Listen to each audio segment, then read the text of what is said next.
नमः शिवाय। जिसने जन्म लिया है उसकी मृत्यु निश्चित है। उन्हें जीवन में किए गए कर्मों का फल मिलता है। इसके लिए उन्हें मृत्यु के बाद यमराज के समक्ष उपस्थित होना होता है। बुरे कर्म करने वाले नरक की भयंकर यातनाएं भोगते हैं और सत्कर्म करने वाले को वहाँ सुख मिलता है।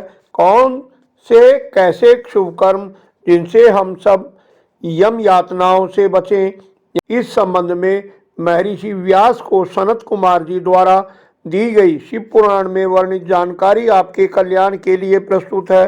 प्रिय भक्तगण, कृपया मेरी त्रुटियों को क्षमा कर भक्ति रस का अमृत पान करें और कल्याण की चाह रखने वाले भक्तगणों को वीडियो पूरी देखनी चाहिए। सनत कुमार जी कहते हैं, अपना किया शुभ अशुभ कर्म बिना विचारे विवश होकर भोगना ही पड़ता है। इस श्लोक में श्रेष्ठ कर्म करने वाले कोमल चित्त दयालु पुरुष भयंकर यम मार्ग पर सुख से यात्रा करते हैं।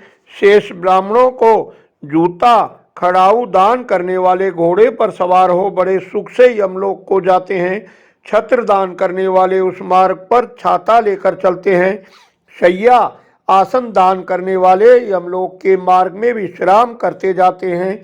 बगीचे छायादार वृक्ष लगाने, सड़क किनारे वृक्षारोपण करने वाले वहाँ धूप में भी बिना कष्ट उठाए यमलोक जाते हैं। फुलवारी लगाने वाले पुष्पक विमान से यात्रा करते हैं। देव मंदिर यतियों के लिए आश्रम, अनाथों के लिए घर बनवाते हैं। वे वहाँ घर के भीतर क्रीड़ा करते हैं। जो देवता अग्नि, गुरु, ब्राह्मण, माता और पिता का पूजा करते हैं वे मनुष्य स्वयं पूजित हो अपनी इच्छा अनुकूल मार्ग से सुख पूर्वक यात्रा करते हैं। दीप दान करने वाले संपूर्ण दिशाओं को प्रकाशित करते हुए जाते हैं। ग्रह दान करने वाले रोग शोक से रहित हो सुख पूर्वक यात्रा करते हैं। गुरुजनों की सेवा करने वाले मानव विश्राम करते हुए जाते हैं। बाधा देने वाले उसी तरह सुख से यात्रा करते हैं जैसे अपने घर को जा रहे हों। गोदान करने वाले संपूर्ण मनोवांछित वस्तुओं से भरे पूरे मार्ग द्वारा जाते हैं। विभिन्न दानों से भी मनुष्य सुख पूर्वक यमलोक की यात्रा करते हैं। दानों में अन्नदान सर्वश्रेष्ठ बताया गया है। अन्न साक्षात ब्रह्मा, विष्णु और शिव है। जो पहले बड़ा भारी पाप करके भी पीछे अन्न का दान करता है वह सब पापों से मुक्त हो स्वर्गलोक में जाता है। अन्न, जल, घोड़ा, गौ, वस्त्र, शैया, छत्र और आसन, इन 8 वस्तुओं के दान यमलोक के लिए उत्तम माने गए हैं। इसलिए सबको दान अवश्य करना चाहिए। जल दान भी श्रेष्ठ माना गया है। इसलिए प्याऊ लगवाकर, कुआं, बावड़ी, तालाब बनवाकर जलदान की व्यवस्था करनी चाहिए।